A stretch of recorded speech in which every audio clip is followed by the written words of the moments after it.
Hey guys, কেমন আছো তোমরা? আশা করি ভালো আছো।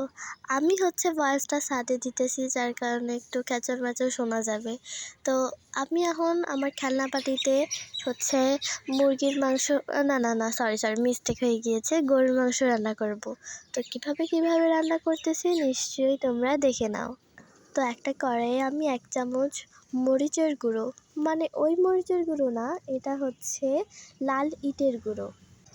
তো তারপর ওটার মধ্যে আমরা 1 চামচ লবণ দিয়ে দিলাম। লবণ মানে ওই লবণ না, লবণ মানে হচ্ছে বালু। তারপর ওর মধ্যে ধনিয়া দিয়ে দিলাম, যেটা সত্যিকারেরই ধনিয়া।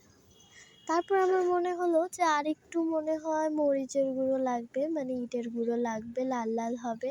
এই জন্য আমি আবার 1 চামচ ইটের গুঁড়ো দিয়ে দিলাম। তারপর আমার বানানো একটা তেল দিয়ে দিচ্ছি। এখন আমরা পানি বলবো না, এখন আমরা তেলই বলবো। তেল দিয়ে দিলাম। তেলটা দিয়ে ভালো করে নাড়াচাড়া করে নেব।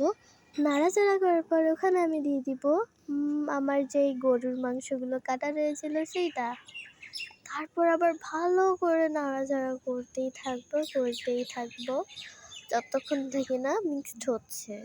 তো আমার নাড়াচাড়া করা শেষ, এখন আমার রান্নাও করা শেষ। এখন আমি তুলে নিচ্ছি একটা সুন্দর মাটির পাত্রে। তো গাইস, আমার এই রান্নাটা তোমাদের কেমন লাগলো নিশ্চয়ই কমেন্ট করে বলিও। Bye bye.